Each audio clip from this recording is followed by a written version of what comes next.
Allah.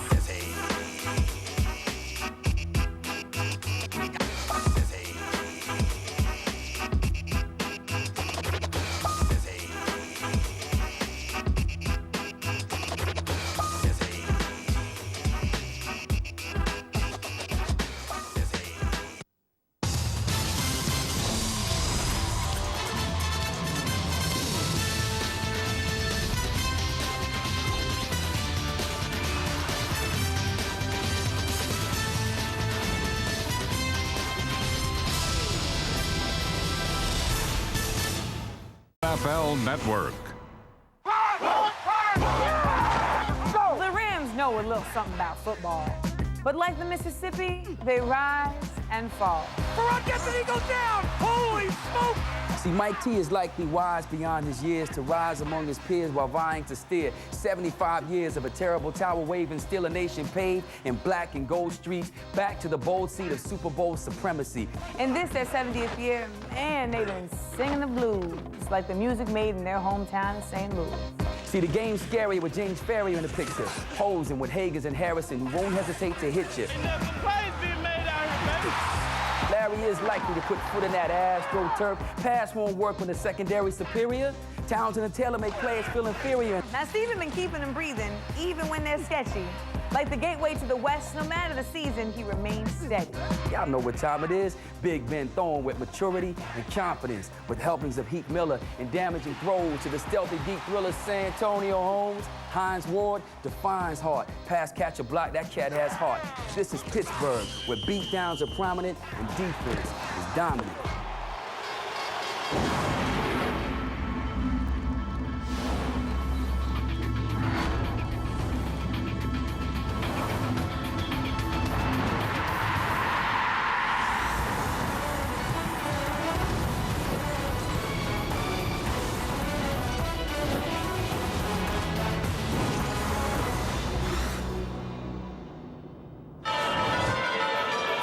Welcome to St. Louis, Missouri, where Week 16 of the National Football League regular season is about to kick off. St. Louis, the gateway to the West, but for the Pittsburgh Steelers, it could be the gateway to the North, the AFC North. A win tonight, they will take one giant step closer to capturing a division title, but they'll be taking on a Rams team playing for pride. There will be a lot of Rams pride on display tonight, what with Marshall Faulk's jersey going into the rafters forevermore at halftime. Rich Eisen along with Steve Mariucci and Sterling Sharp. Thank you for welcoming us into your home for yet another Thursday night football event, the last one on the NFL Network calendar, as we have only Saturday games the rest of the year. Here are the standings that are most important for us tonight, and that is the Steelers and the Browns at 9-5 tied atop the AFC North. The Steelers do have the tiebreak based on sweeping the season series from the Browns. But that said, the Steelers need to win this ball game tonight, Steve Mariucci. They really do, because I'm going to believe that the Cleveland Browns will end up 11-5 and close out the season with a couple of wins. That means the Pittsburgh Steelers have to win out. Well, the last 2 weeks, their defense was exposed. Jacksonville ran the ball for 224 yards, and in the game before, the New England Patriots threw the ball for 399.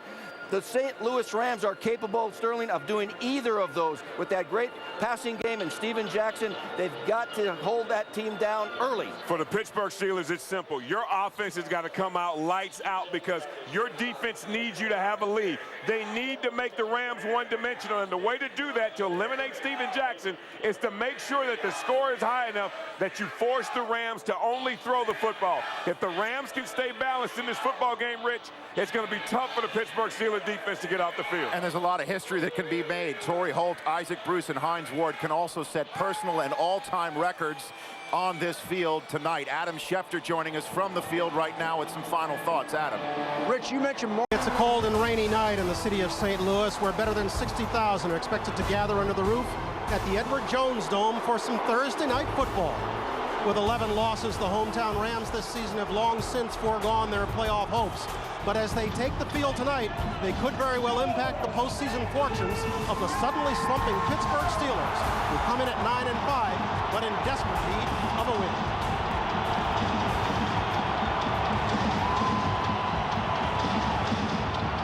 And good evening. Welcome to our broadcast booth here at the Edward Jones Dome. I'm Bryant Gumbel. 6 weeks ago when we looked at this matchup, quite frankly, it didn't seem like much.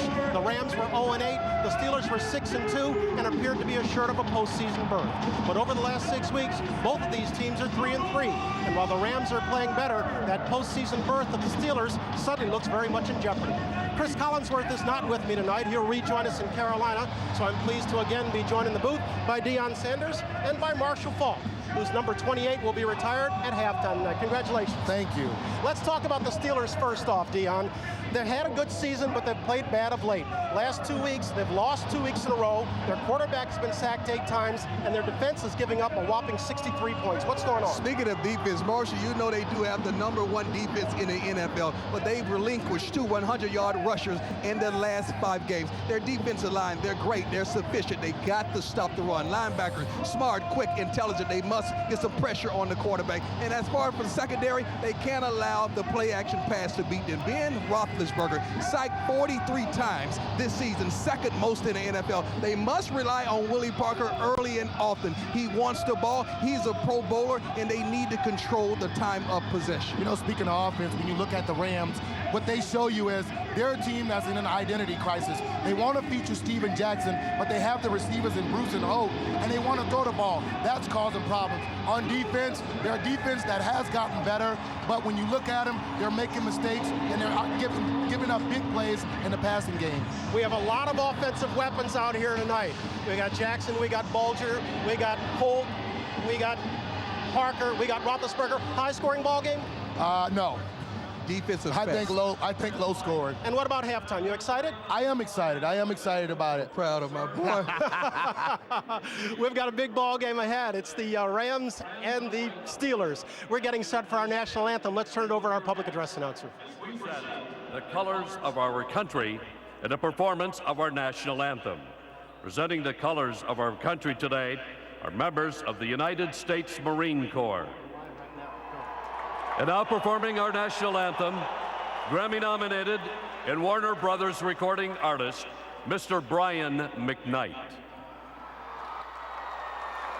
Oh, say, can you see by the dawn's early light what so proudly we hailed at the twilight's last gleaming, whose broad stripes and bright stars through the perilous fight, all the ramparts we watched were so gallantly streaming, and the rockets reckless, the bombs bursting in air, gave proof through the night that our flag was still there.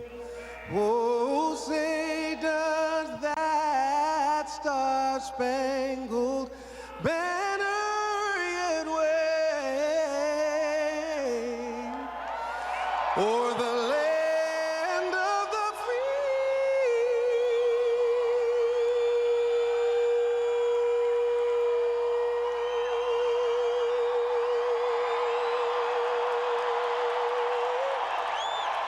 and the home of the brave. Mr. Brian McKnight. Rode up in the elevator with Brian. He was working on that note. Tonight's cable cam coverage here at the Edward Jones Dome is presented by Wendy's. We've got a good one on tap. The 9-5 Steelers, the 3-11 Rams. Pittsburgh's got just 2 wins on the road. St. Louis just 1 win at home. Something's got to give. We're back with the kickoff right after this.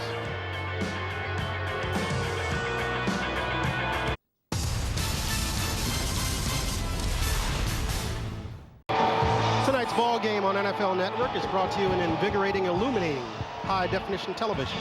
And as you can see, the Steelers always travel well. This is going to seem like a home game for them. There's a lot of Steeler fans here tonight, a lot of black and gold. There's a lot of black and gold in here, and this is unusual for the Rams to see this many visitors, but this is where it is right now. this is where it is for them right now. Mike Tomlin knows that his team needs a victory or they fall out of first place in the AFC North. Right now they have matched the 9-5 record of the Cleveland Browns, but they've beaten the Browns twice this year. But he knows his team needs a win. Not only has he lost 3 of the last 5, but he's lost the last 2. Scott Linehan, on the other hand, this season went south early on when he was 0-8. It's gotten a little bit better, but not enough to make him happy. Exactly. You know, a lot of injuries on the offensive line. When you think about Scott Linehan and what he brought to this offense, or what he was supposed to bring to this offense, it just hasn't really worked up to what they expected of him. The Rams will receive, and so Jeff Reed drives Derek Stanley back into his own end zone. He's coming this side. Will be pushed out just short of the 20-yard line, and from there, the Rams will go to work. You get a look at Mark Bulger. He is the veteran heading up the Rams offense. He has missed some time this year, early on with sore ribs and then a little bit later with a concussion. Behind him, running back Steven Jackson has missed time too. He's been bothered by a groin injury. For the 9th straight year now, the Rams wideouts are Isaac Bruce and Torrey Holt. Holt's going to his 7th Pro Bowl. Rams offensive line, as Marshall noted, been a major problem area. 3 of the starters are on injured reserve. Tonight's is the 9th different combination they have started this year. They'll start from the 19. Steven Jackson is the deep back, and Bulger will throw far side. Overthrowing Isaac Bruce. Gives us an opportunity to set the Pittsburgh defense. Their front seven's as solid as there is. Nose tackle Casey Hampton had 8 tackles last week. Inside linebacker James Farrior is the club's leading tackler, but it's outsider James Harrison in his first year as a starter, who's going to the Pro Bowl this February. The star of the secondary is safety Troy Polamalu. The other safety tonight is Tyrone Carter, the regular. Anthony Smith will not start. He's been benched. Yeah, he's a guy that Coach Tomlin felt like a guy that couldn't keep the ball in front of him. Completes this one to Bruce, and Bruce gets it up close to the marker in the arms of Deshae Townsend. Oh, Marshall, I love the attack, the aggressiveness of the Rams tonight. They're coming out, sending one safety high, bump and run on the corners, and they're saying, you know what? 8 in the box, we're going to attack this team. You know, we ought to make note of that, the fact, we know the Steelers, they like to play a lot of zone blitz. They come out the first 2 plays, they're up at the line of scrimmage, bumping these receivers because they understand you can't let them just come off the ball. 3rd and short, Rams go to 2 tight ends as Kloffenstein is checked in opposite Randy McMichael. Bulger loses the handle, picks it up, fighting his way towards the marker, stretched out in the arms of Townsend, but we'll see where the spot is. Looks like he may have come up a bit short of our mark, which is unofficial.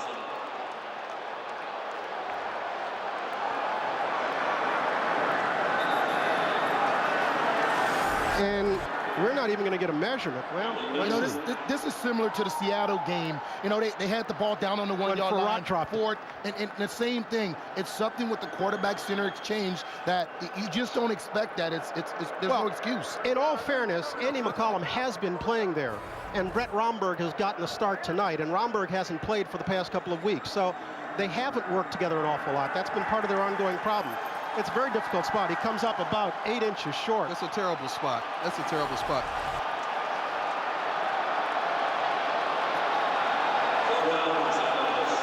Well, when you're 3-11, everything goes against you. And so, of course, the crowd boos, but Scott Linehan's a little too smart to turn around and go for it. And you had that exchange in centers because of short week. You have a 37-year-old center coming off a Sunday's game to a Thursday game. It's hard for him to get his body back in condition to perform at the level that they need him. And I understand the fact that they hadn't worked together, but quarterback-center exchange every day. Donnie Jones punts it away. This is Allen Rossum being driven back to his own 18. Ball is loose. It would seem that the Steelers came up with it. Derek Stanley was the Ram who knocked it free. Steelers retain possession. It looked like Derek Stanley was the gunner who came free. And as Rossum retreated, Stanley was on top of him. Ball came free and bounced back inside the 5. Dion? You got to take your eye. See, right at the last moment, you see that moment with that pressure of the defender coming on. Do you see he took his eye off the ball, and it's hard to do two things at once. Usually, you look up at the ball, look at the man, then go back to the ball, and he did it the direct opposite. Great play by Stanley. And so the Steeler offense comes onto the field with very difficult field position, backed up to just barely inside their own 4-yard line. There's a lot of noise in that corner.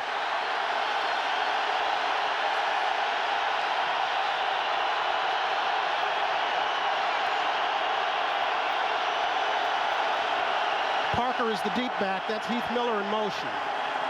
Roethlisberger will throw from his own end zone with time. He's got Holmes.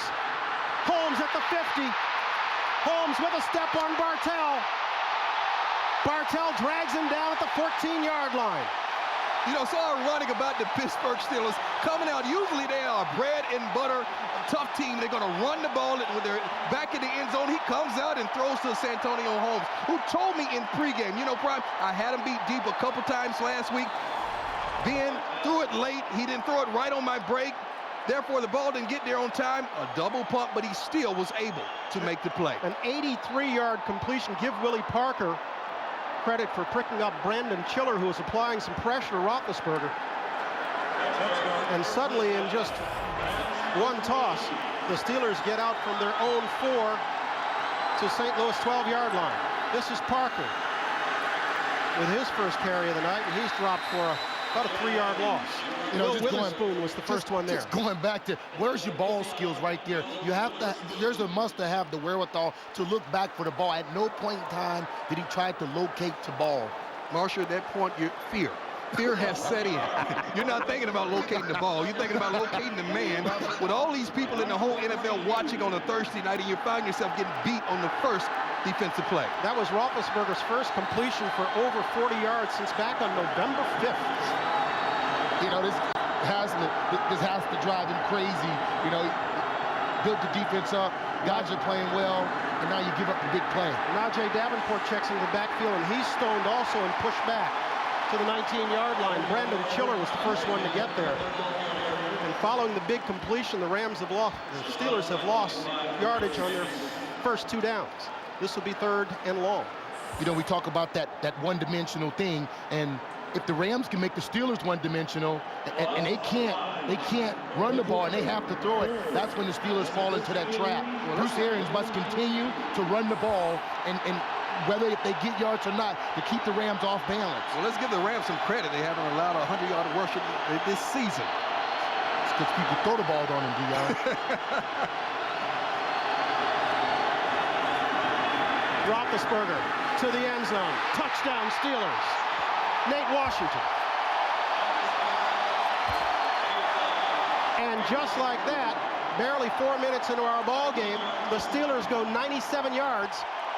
Touchdown, Roethlisberger to Washington.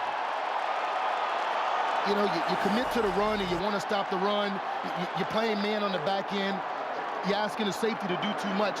Sitting with his heels at the end zone, you allow a receiver to run up on him, break to the outside. He has no help. No one gets his hands on him. Touchdown. That's easy play right there. Jeff Reed is on for our extra point. 7-0 Steelers. And just like that, what started to be a somewhat promising night for the Rams, their defense got hit twice. Once an 83-yard strike, and then Roethlisberger to Washington has the Steelers up by 7.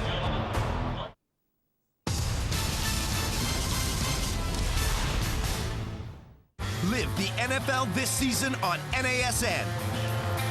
Your Sunday kicks off with a live NFL countdown preparing you for 3 live action-packed games. Then on Monday, start your week off with more football action and 2 first-run games followed by NFL Primetime, Monday Night Countdown, and ESPN's Monday Night Football Live.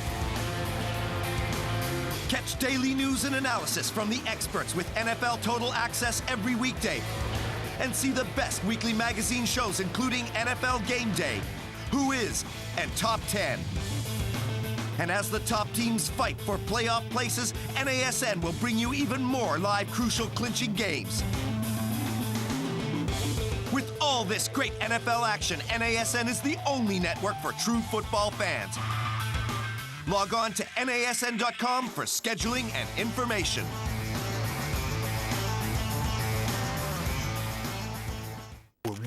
Thursday Night Football on NFL Network is brought to you by Southwest Airlines. With convenient nonstop flights, it's like having your own company plane. Wendy's. Visit Wendy's.com for a chance to win hot, juicy burgers for life. We're barely 4 minutes in, and that man, Derek Stanley, has already had an interesting evening. He had the opening kick return, and then he had the key play on the punt, knocked the ball free, set his Rams defense up in position at the Pittsburgh 3-yard line. But suddenly he finds himself back set to receive the second kickoff of the night. It's not often you have a key play that leads to a 4-play, 5-play touchdown. And this is Stanley again. Crossing the 20. Gets it up to the 40-yard line. Brought down from behind by Lawrence Timmons. So the Rams, with good field position, will start their second drive of the night. They're trailing 7-0.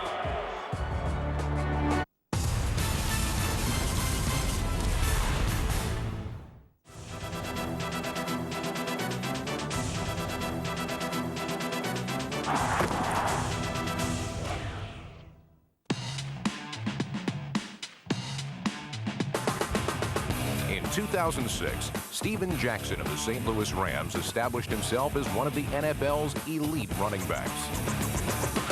With a rare combination of power and speed, Jackson muscled his way to a career-best 1,528 rushing yards last season. He'll look to improve upon that total in 2007 as the Rams vie for a playoff berth. Steven Jackson in the end zone, touchdown.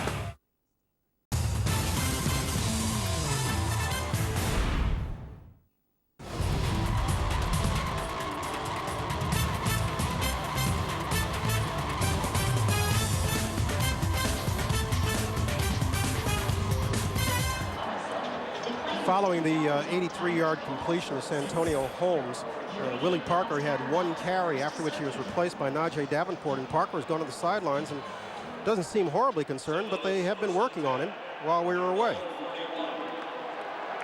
There's a man who's been worked a lot this year. Came in this ballgame with 320 carries, the NFL's leading rusher. And so the Rams, with good field position, at their own 41. They'll give inside. Steven Jackson with his first carry of the night works it back close to midfield. Let's take a look at the score.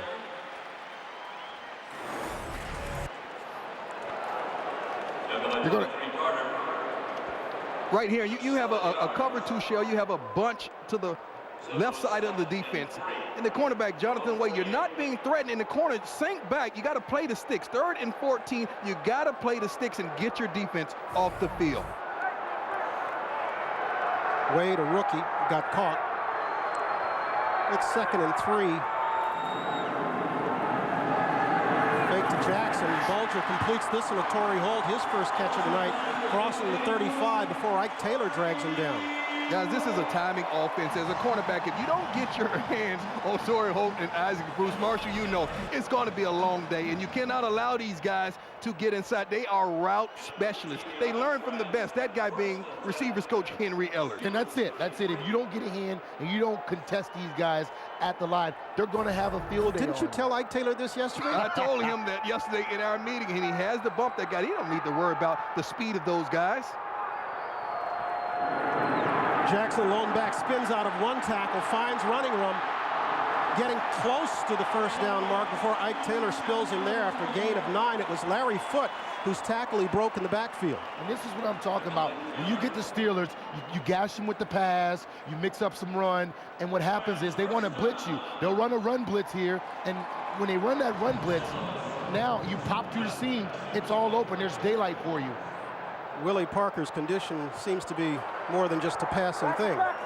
They've loaded him on the cart, and he would appear to be headed to the dressing room. We'll try to get a report on his condition. First down for the Rams from the Pittsburgh 23, and Jackson will get it. Sweeping far side, that's Palomalu, who grabs him as he crosses the 20. He gets his way to about the 18-yard line. They'll spot it there. 2nd down, Rams. Mike Tomlin said yesterday he wants the Steelers defense to be aggressive and attack and predict what's going on, disrupt everything. And it seems like they're on the defensive right now. sitting back, catching blocks, and they're getting run downhill on. Jackson coming off of his best game of the year last week against the Packers.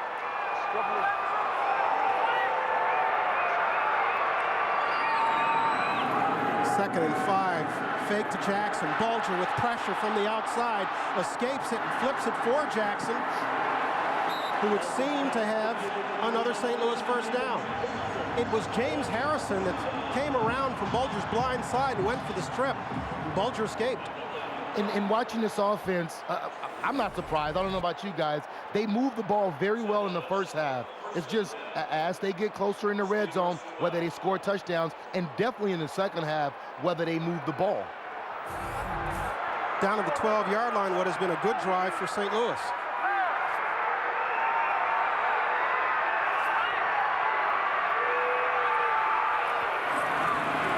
Bulger will throw on first down. Jackson coming back this side, escapes one tackle, would seem to be able to get to the pylon. Touchdown, Rams. Marshall, I love this guy. Big back, powerful eyes, hands, speed.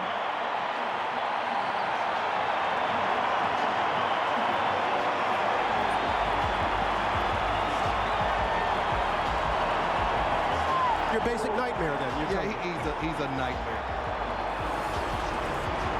And it's not the best offensive line that he's running behind. But look at the vision. Look at the power. Not the best. That was Lamar Woodley who had the best shot at him. And he just kind of shed Woodley. Is that an understatement, Mark? You say not the best. They're barely an offensive line. And so we're barely halfway through the first quarter, and both teams are on the board. We've got a 7-7 ball game in St. Louis.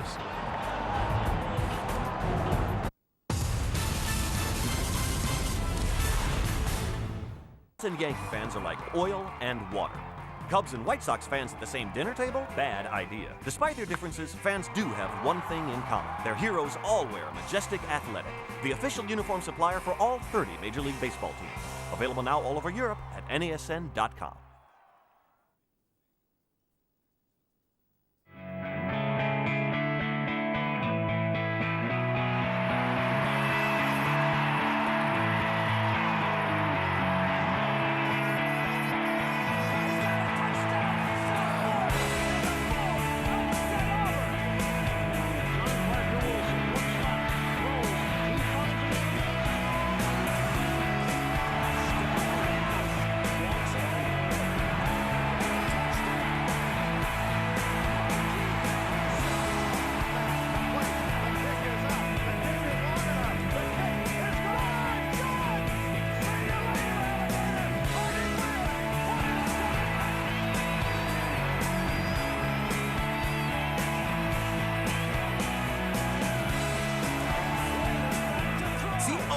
College football action live on NASN.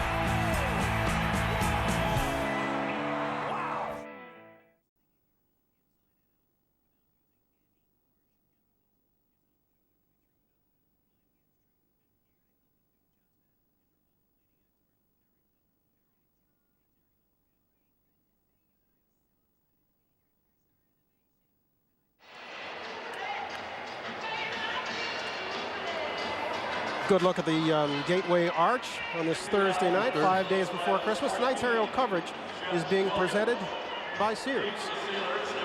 The Rams, thanks to a 6-play, 59-yard drive, have just tied this ball game up. Ben Roethlisberger gets his turn in just a moment.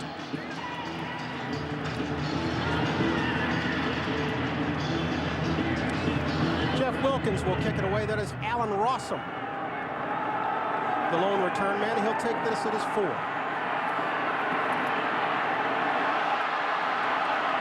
Rossum juking his way to the 28-yard line, which is about the norm for the Rams, who are the worst kick coverage team in the league. In his 4th year out of Miami of Ohio, Ben Roethlisberger is having statistically the best season of any Pittsburgh quarterback in franchise history. He's heading to the Pro Bowl. Willie Parker is supposed to go there too. He's since been taken to the locker room. Najee Davenport is in now. Hines Ward's the veteran headliner at wide receiver, but Santonio Holmes, he's the Steelers' home run hitter. As for the guys up front, left guard Alan Fanekas, the best of the bunch. Now in the final year of his contract, he too is headed for the Pro Bowl. Some some type of way, Pittsburgh got to establish the run, and they got to stick with it. They got to have some type of balance to stay within this game. Roethlisberger, play action to Davenport. Slips to the right. Roethlisberger on the run, still looking downfield, and he's spilled there by Brandon Chiller for a 3-yard loss. We talked about Willie Parker and how big a loss he is to this team. You see there, he is leading the NFL in rushing and in carries, too. This is a guy who's worked a lot. Last year, 337 carries. This year, 320, and he's not a big man. No, he's not a big man at all, but he hits the hole quick. He's small, but not afraid of contact whatsoever. And they've done a good job with him. That's why he can have those carries of running him nickel runs on the edges, not forcing him up the middle as much. Call it a loss of 3. Roethlisberger out of the gun, and it would seem that Willie Holland jumped early on the right side, 74. False start, number 74, offense. 5-yard penalty, it's still second down. Walt Anderson lets us know that it goes to now 2nd and 18. Here's the play on which Parker might have gotten hurt. We said that he picked up Brandon Chiller, who is the linebacker there on the long reception by Holmes. Parker did stay in for one more play, got 1 carry, but has since been taken to the locker room. That's a toe right there. That toe looked like it got buried into the turf.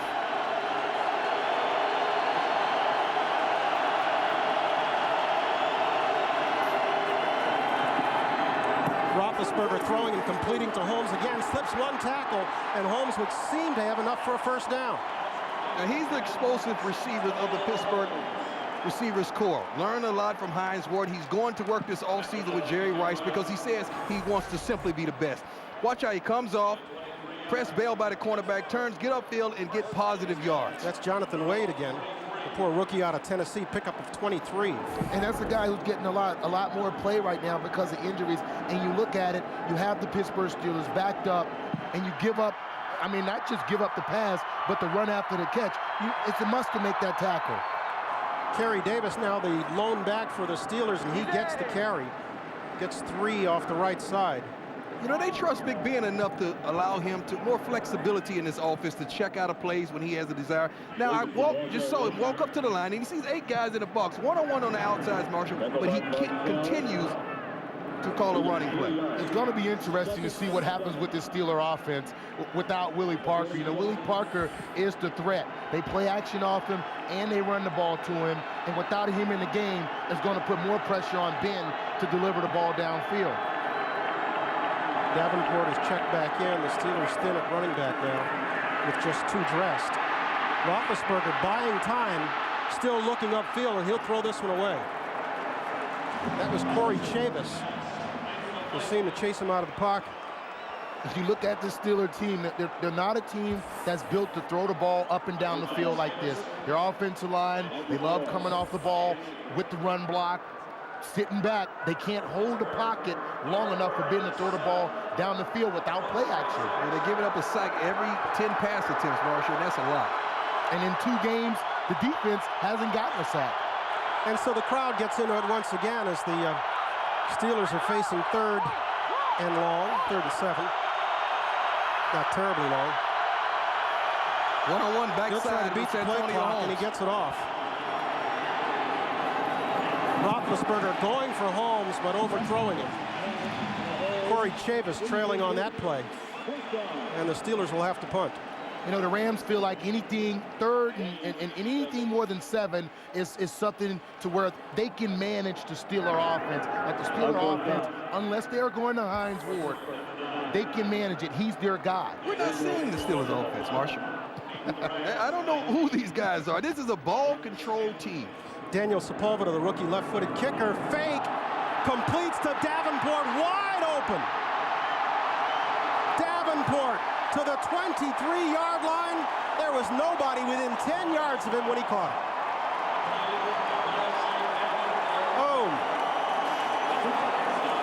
The Rams special teams, frankly, have not been very good this year, and they got caught there. It's hard to prepare for that. That's a great play, a gutsy call. Sepulveda, the rookie out of Baylor. And there's Davenport. Watch this.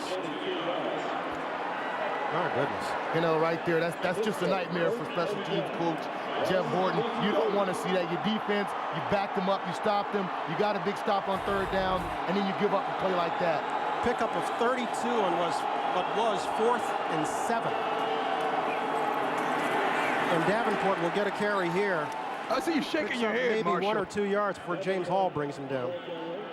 I shake my head because when you throw the ball as much as you do, your offensive linemen, they just get away from what they do. That Davenport looked awfully slow running the ball right there. Well, he just caught the long pass. Oh, he's tired. He's been injured. He's a little winded right now.